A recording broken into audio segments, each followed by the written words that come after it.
Ya, Assalamualaikum warahmatullahi wabarakatuh. InsyaAllah hari ini saya akan membentangkan artikel saya yang bertajuk Memahami Kesan Perkahwinan Jarak Jauh terhadap Pembentukan Sasiah Anak-anak, dan ia dilihat menurut perspektif Islam. Jadi saya sebagai penulis utama, penulis pertama iaitu Hidayatul Sakinah binti Muhammad Zulkifli bersama dengan supervisor saya. Jadi insyaAllah kita akan mulakan. Okey, sebagai pengenalan, diriwayatkan daripada Sayyidatina Aisyah radhiyallahu anha bahawa Rasulullah sallallahu alaihi wasallam bersabda, khairukum li ahlihi wa ana khairukum li ahli, kan. Rasulullah kata sebaik-baik kalian adalah yang paling baik terhadap ahli keluarganya dan aku adalah orang yang paling baik terhadap ahli keluargaku. Riwayat At-Tirmizi, hadis yang ke-3895. Jadi bila kita tengok hadis ni, kan, salah satu akhlak Nabi Muhammad sallallahu alaihi wasallam ialah dia berkelakuan baik terhadap keluarganya, kan. Sentiasa menikmati saat-saat gembira bersama ahli keluarga, menunjukkan sikap yang mesra, penyayang, menunaikan nafkah anak dan isteri dan sentiasa menghiburkan isteri-isterinya dengan gelak tawa. Dan ini dinukilkan dalam kitab yang ditulis oleh Al-Khalidi.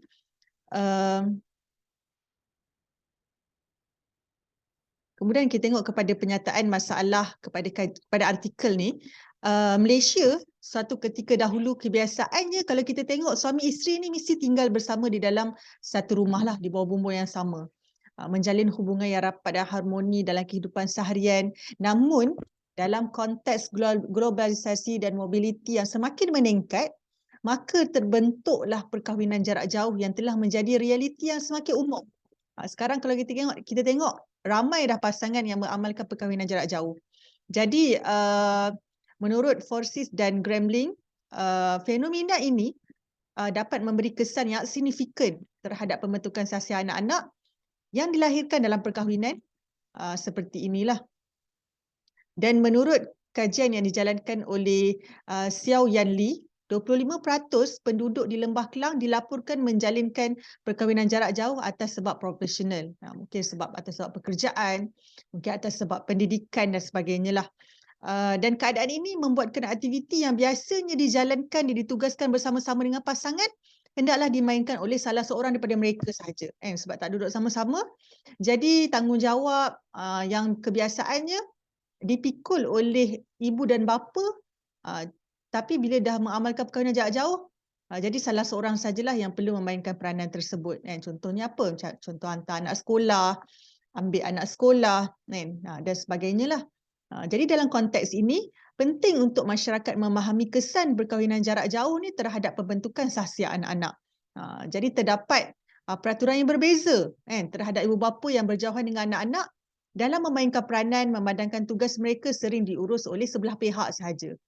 Kita tak boleh kata sama je. Kalau perkahwinan jarak jauh ke tak ke, sama je. Dia berbeza. Cara untuk kita memainkan peranan tu mungkin berbeza. Okey. Kita tengok pembentukan sasiah anak-anak menurut Islam. Menurut Al-Qurtubi, anak-anak adalah perhiasan kehidupan dunia. Mempunyai anak yang memiliki sasiah yang baik adalah lebih penting dan pahalanya lebih kekal berbanding berbangga dengan harta dan keturunan. Jadi bila kita ada anak ni, yang paling penting adalah kita membina sasiah yang baiklah dalam diri anak-anak kita.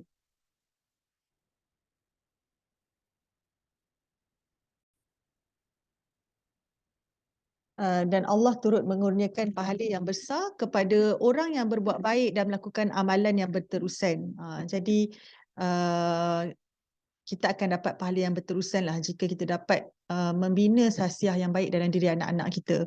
Oleh itu penting bagi ibu bapa menitik beratkan aspek pembentukan sasiah yang baik dalam diri anak-anak. Jadi perkara ni sangat penting untuk dititik beratkan oleh ibu bapa untuk membentuk peribadi yang mulia dalam diri anak-anak. Menurut Abdullah Nasir Ulwan yang menyebut dalam karyanya, bentuk penyelewengan terhadap anak-anak adalah berpunca daripada pengabaian ibu bapa dalam mendidik anak-anak mereka. Jadi walaupun ibu bapa mengamalkan perkahwinan jarak jauh, kena pastikan tidak berlaku pengabaian lah dalam pendidikan anak-anak, kerana ini adalah salah satu bentuk penyelewengan yang berlaku terhadap anak-anak. Jadi bila kita menyedari hakikat ini, banyak faktor dan isu penyesuaian yang perlu ditangani dalam perkahwinan jarak jauh. Okey, jadi apa metod yang saya gunakan dalam artikel ini? Kajian ini menggunakan pendekatan kualitatif dengan mengumpulkan data dari sumber primer dan sekunder. Okey, data primer dikumpul melalui temubual mendalam dengan ibu bapa yang terlibat dalam pernikahan jarak jauh. Jadi saya jalankan temubual terhadap ibu bapa yang memang mengamalkan perkahwinan jarak jauh, dan sampel kajian terdiri daripada 6 ibu bapa. Jadi saya ambil 3 ibu dan 3 bapa lah. Kita nak tengok perspektif yang berbeza di antara dua peranan kan. Mungkin peranan ibu tak sama dengan peranan bapa kan. Okey, kemudian data sekunder, saya menggunakan kaedah kajian perpustakaan yang melibatkan analisis terhadap teks-teks agama, penelitian hukum dan sumber-sumber berpengaruh berkaitan dengan perkahwinan jarak jauh dan pembentukan sasiah anak-anak dalam Islam. Okey, kemudian dalam part analisis kajian, analisis data kajian daripada temubual, saya menggunakan analisis tematik. Jadi analisis tematik ini ialah kaedah untuk mengenal pasti, menganalisis dan melaporkan data. Analisis tematik merupakan antara kaedah kajian yang digunakan secara meluas dalam pendidikan kualitatif.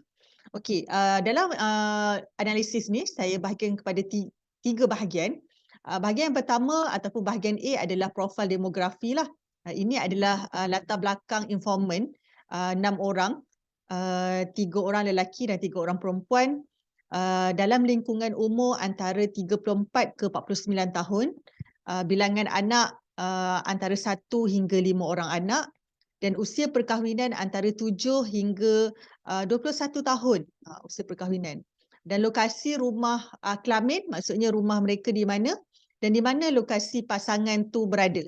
Maksudnya dia mesti ada salah seorang pasangan yang kena berpindah kat tempat lain. Rumah kelamin ni dekat tempat lain. Contohnya kalau kita tengok informan 1, rumah kelamin dia dekat Selangor. Tapi lokasi pasangan tu diminta untuk bekerja di Sarawak. Jadi mungkin suami dia saja seorang di Sarawak.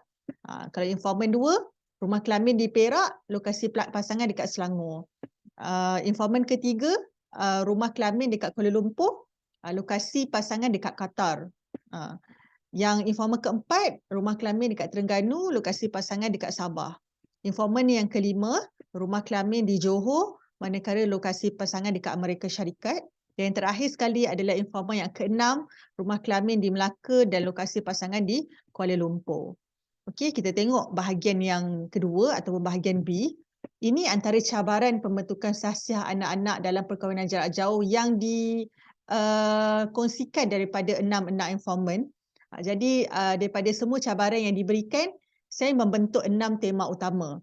Okey, iaitu jarak fizikal, komunikasi yang terhad, kurang interaksi sosial dan perasaan rindu, juga keterbatasan peranan sebagai ibu dan bapa. Kalau kita tengok tema yang pertama, jarak fizikal, antara subtema yang ada adalah suka membina ikatan emosi dengan anak-anak. Kan? Sebab apa? Sebab kita call je dia. Kan? Susahlah. Dia berbeza dengan kita dapat bermain dengan dia, kita dapat menyentuh dia. Mungkin ikatan emosi lebih mudah untuk terbina. Kemudian yang kedua, time zone yang berbeza. Kan? Kalau kita tengok tadi ada pasangan yang rumah kelamin kat Kuala Lumpur, lokasi pasangan kat Qatar. Kan? Qatar dengan Malaysia ni kalau kita tengok jarak masa dia 6 jam. Kan? Boleh jadi kita dekat sini dah nak tidur, dia baru balik kerja. Kan? Jadi itu pun antara cabaran lah. Kemudian yang ketiga, jarang balik. Kan? Kalau dah berada dekat tempat yang jauh, tak boleh nak balik selalu setiap minggu, setiap bulan. Kan? Jadi itu antara cabaran lah. Kalau kita tengok dalam tema komunikasi terhad, subtema yang terbentuk adalah kekangan untuk menyelami perasaan anak-anak. Kan? Contoh anak-anak sedih, kita tak boleh nak cakap, kita tak boleh nak tanya dia betul-betul, nak pandang mata dia. Jadi komunikasi ni terhad lah. Walaupun kita kata wujudnya komunikasi dalam teknologi moden sekarang ni kan, ada Google Meet, ada Zoom dan sebagainya, Tapi dia masih terhad lah. Dia masih terhad. Dia tak sama seperti mana kita berdepan, kita face to face. Anak-anak kurang menyukai bercakap menggunakan video call. Kan? Ada sebahagian anak-anak ni, dia masih kecil. Dia tak faham lagi macam mana nak kena duduk diam-diam cakap dengan ibu atau bapa dia dekat laptop ataupun dekat handphone dan sebagainya. Dia lebih suka berlari. Jadi benda tu pun antara faktor lah kenapa komunikasi itu terhad. Kemudian tema yang ketiga adalah kurang interaksi sosial, kan? Antara subtema yang ada adalah anak-anak kurang sentuhan dan belayan. Dia tak sama bila kita cakap kan, dengan kita sentuh dia, kita peluk dia tak sama. Kan? Yang kedua, sukar untuk menzahirkan kasih sayang kepada anak-anak. Dia tahu ayah dia ni selalu bank in duit untuk mak dia belanja, tapi dia tak rasa itu adalah salah satu bentuk kasih sayang. Dia tak tahu, kan? Jadi ini antara cabaran lah. Kemudian yang ketiga, anak-anak lebih dominan dengan watak penjaga dia. Kan? Kalau anak ni tinggal dengan mak, mungkin dia akan banyak ikut aktiviti yang mak dia buat. Kan? Banyak jumpa dengan kawan-kawan mak dia. Itu menjadi faktor pembentukan karakter ataupun watak anak tersebut. Jadi kalau dia banyak dia duduk dengan mak, so dia banyak join aktiviti-aktiviti mak. Kalau dia duduk dengan ayah, dia banyak join aktiviti-aktiviti ayah. Dan benda ni memain peranan yang mempengaruhi pembentukan karakter anak itu sendiri. Kemudian tema yang keempat adalah perasaan rindu lah. Dan antara subtema yang ada adalah anak-anak tantrum apabila berjauhan. Mungkin dia memang kalau dengan mak dia memang dia macam tu. Tapi kalau ada ayah dia okey je. Dia kan anak-anak jenis macam tu. Ini antara cabaran lah. Dan anak-anak tidak tahu cara nak menguruskan emosi. Kalau dia rindu tu dia tak tahu macam nak cakap. Dia, mungkin rindu pun dia tak faham apa maksud rindu tu. Tapi dia rasalah benda tu. Dia rasa dah lamanya mak dia tak ada. Dah lamanya ayah dia tak ada. Tapi dia tak tahu nak mengungkapkan. Kadang-kadang anak kecil dia tak faham lagi. Kemudian tema yang kelima adalah keterbatasan peranan sebagai ibu bapa. So antara subtema yang wujud adalah terlepas banyak momen-momen indah bersama anak. Kan? Contohnya macam mana? Hari sukan sekolah anak-anak. Kan? Walaupun isteri dia ada share gambar-gambar, tapi dia tak samalah kalau dia sendiri ada dalam hari sukan tu. Dia bagi sokongan, dia jerit, dia bagi sorakan kepada anak dia. Kan? Banyaklah lagi momen-momen yang penting dalam kehidupan anak dia. Contohnya hari lahir anak dia, kan? Hari graduasi anak dia. Sekarang sekolah pun ada hari-hari graduasi, kan? Anak dia buat konsert, persembahan, performance, kan? Jadi dia terlepas banyak momen-momen ni. Ini antara cabaran yang wujudlah dalam perkahwinan jarak jauh dan terhad dalam memberi tunjuk ajar dalam pembelajaran anak-anak. Kan? Bila anak-anak ada homework, memang pasangan yang stay dengan anak lah kena bantu, kan. Macam mana kita nak call pun tersekat-sekat nak ajar homework, dia macam terhad lah.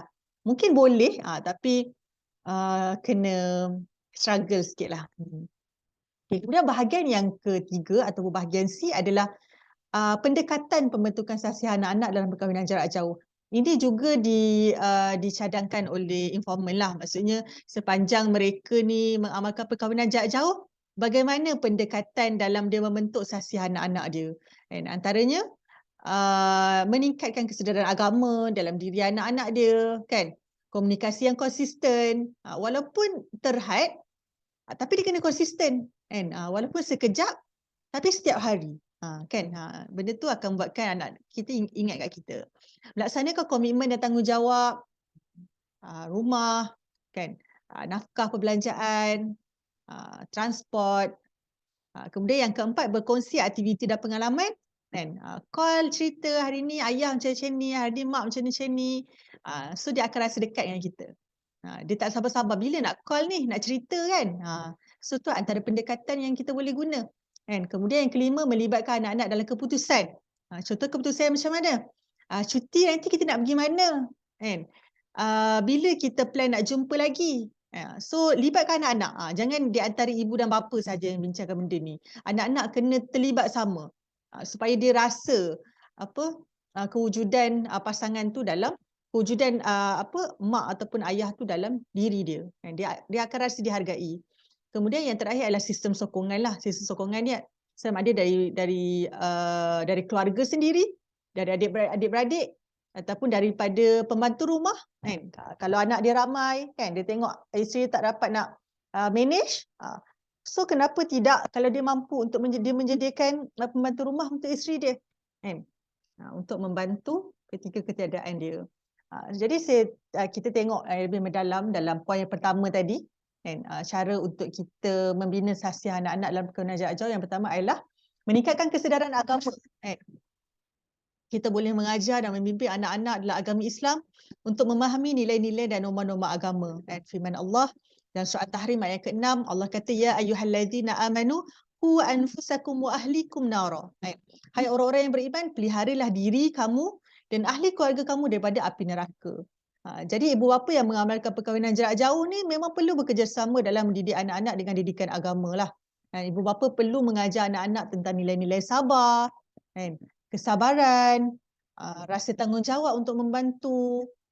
Katakanlah dia tinggal dengan mak dia kan, dia kena ajarlah anak dia, kena tolong mak bila mak penat kan, dalam menghadapi cabaran dalam kehidupan, khususnya kehidupan perkahwinan jarak jauh lah.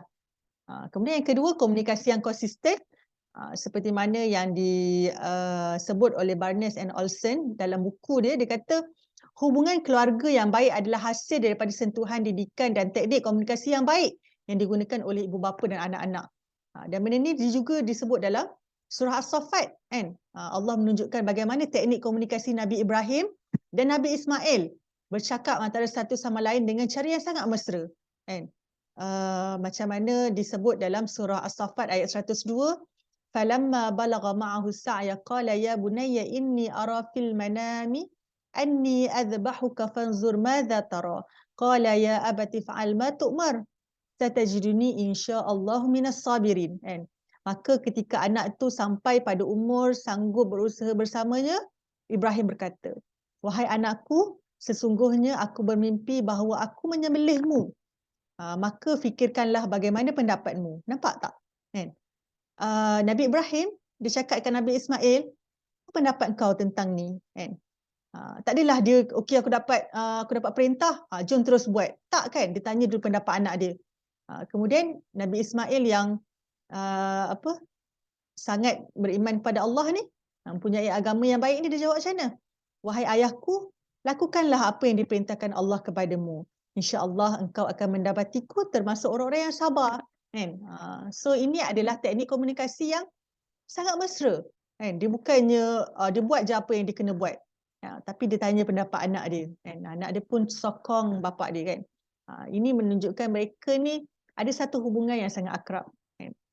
Bagaimana nak membina satu hubungan yang sangat akrab adalah melalui komunikasi kan. Kemudian kemudian seterusnya, walaupun jarak fizikal terpisah, teknologi komunikasi moden seperti panggilan video dapat membantu menjaga ikatan kasih sayang dan hubungan kekeluargaan antara ibu bapa dan anak-anak. Jadi dengan berkomunikasi secara rutin dan teratur, ibu bapa dapat tetap terlibat dalam kehidupan anak-anak mereka, mendengar cerita mereka, memberi dorongan dan memberikan nasihat yang berharga. Okey, kemudian yang ketiga, melaksanakan komitmen dan tanggungjawab.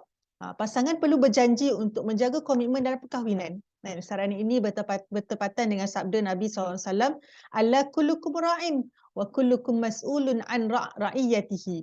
Fal amirul ladzi 'alan nasi ra'in wa huwa mas'ulun 'ala ra'iyatihi. War rujulu ra'in 'ala ahli baitihi wa huwa mas'ulun 'anhum. Wal mar'atu ra'iyatun 'ala baiti ba'liha wa walidihi wa hiya mas'ulatun 'anhum. Wal 'abdu ra'in 'ala mali sayyidihi wa huwa mas'ulun 'anhu ala fa kullukum ra'in wa kullukum mas'ulun 'an ra'iyatihi." Hadis riwayat yang ke-3408. Macam mana Rasulullah cakap, ketahuilah bahawa setiap kalian adalah pemimpin dan setiap kalian bertanggungjawab atas apa yang dipimpinnya. Seorang pemimpin yang memimpin rakyat akan dipertanggungjawabkan atas rakyatnya. Seorang lelaki adalah pemimpin atas keluarganya dan dia bertanggungjawab atas mereka semua. Seorang wanita juga pemimpin atas rumah suaminya dan anak-anaknya dan dia bertanggungjawab atas mereka semua. Jadi seorang hamba adalah pemimpin atas harta tuannya dan dia bertanggungjawab atas harta tersebut. Jadi setiap kalian adalah pemimpin dan akan bertanggungjawab atas kepimpinannya. Jadi daripada hadis ni kita faham bahawa perkahwinan kita ada tanggungjawab kita, dan kita dipertanggungjawabkan di atas tanggungjawab yang dipertanggungjawabkan ke atas kita. Jadi janganlah bila mengamalkan perkahwinan jarak jauh dia tinggalkan tanggungjawab tersebut kan. Walaupun dia tak dekat situ, tapi tanggungjawab tu kena terus berjalan. Okey, menurut Mustafa Al-Khin, Mustafa Al-Bugha dan Ali Syarbani dalam buku Fiqhul Manhaji, dia kata tanggungjawab memberi nafkah anak-anak terletak pada seorang bapa. Antara perkara yang perlu dititikberatkan ialah hak untuk mendapatkan pendidikan, hak untuk mendapat kasih sayang yang secukupnya, hak mendapat perlindungan tempat tinggal serta hak mendapat makan dan minum. Jadi justru perkahwinan jarak jauh tidak harus menjadi penghalang bagi ibu bapa untuk menunaikan hak anak-anak mereka. Meskipun berada dalam situasi yang memisahkan, ibu bapa mesti dapat memastikan bahawa anak-anak mereka menerima pendidikan yang selayaknya, mendapat perlindungan tempat tinggal dan lingkungan yang aman dan nyaman, serta memastikan bahawa anak-anak mereka mendapat makanan yang gizi, yang seimbang dan makanan yang mencukupi. So nafkah tu kena teruskanlah untuk bagi walaupun berjauhan. Kemudian yang keempat, berkongsi aktiviti dan pengalaman. Walaupun berjauhan, pasangan boleh berusaha untuk berkongsi aktiviti dan pengalaman harian mereka dengan anak-anak. Contohnya macam mana? Mereka boleh bercerita mengenai hari mereka, aktiviti yang dilakukan, cabaran yang dihadapi, dan perkara ini akan membantu anak-anak merasa lebih terlibat dalam kehidupan ibu atau bapa mereka yang berjauhan. Benda ni kita boleh tengok dalam kisah sahabat kan, iaitu Abu Bakar As-Siddiq bersama dengan anaknya kan, Asma binti Abu Bakar. Kita tengok ketika mana situasi Abu Bakar bersembunyi bersama-sama dengan Rasulullah daripada ketika hijrah daripada Mekah ke Madinah. Mereka bersembunyi di Gua Sur kan. Asma dengan penuh keberanian kan menghantar bekalan makanan kepada mereka.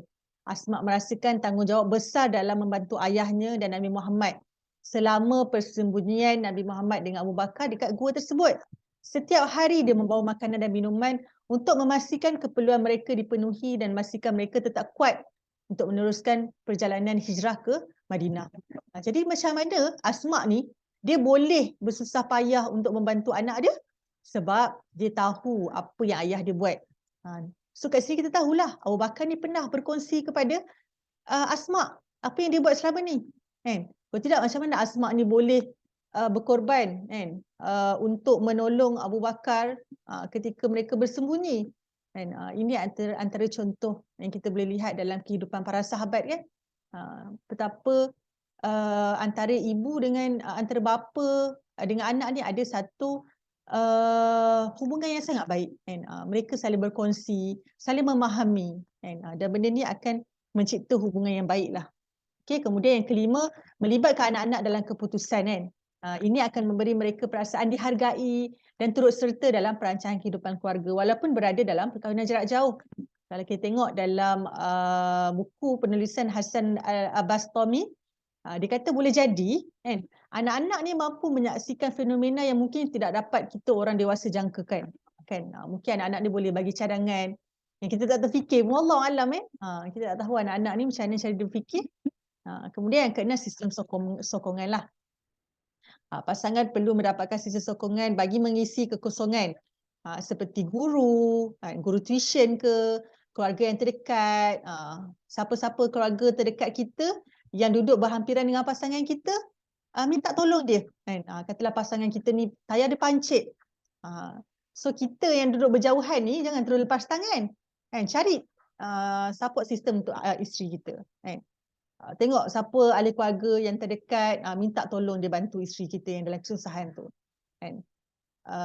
Dan seperti yang saya cakap tadi lah, kalau dia ada kemampuan untuk menyediakan pembantu rumah, dia boleh dapatkan pembantu rumah untuk meringankan beban isteri dia dekat rumah kan. Kurangnya sokongan daripada rakan dan keluarga yang melihat gaya hidup mereka sebagai sesuatu yang tidak normal memberi tekanan negatif untuk pasangan perkahwinan jarak jauh. Jadi kalau tak ada support system ni, dia akan beri tekanan yang negatif lah kepada pasangan. Okay, jadi kesimpulannya dalam artikel ni, perkahwinan jarak jauh memberikan kesan yang signifikan terhadap pembentukan sahsiah anak-anak.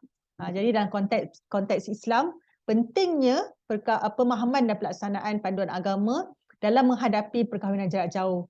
Dengan kita mempertimbangkan keperluan emosi, komunikasi yang berterusan, melibatkan anak-anak dalam keputusan, memberikan sokongan dan tanggungjawab dalam menunaikan amanah sebagai ibu bapa, dapat meminimumkan kesan negatif dan memperkukuhkan pembentukan sahsiah anak-anak dalam konteks perkahwinan jarak jauh. Jadi hasil kajian ini akan memberikan panduan berharga bagi pasangan yang berada dalam perkahwinan jarak jauh untuk memperkuatkan hubungan keluarga mereka dan mencapai harmoni dalam kehidupan keluarga mereka berdasarkan nilai-nilai Islam. Wallahu a'lam bisawab. Assalamualaikum warahmatullahi wabarakatuh.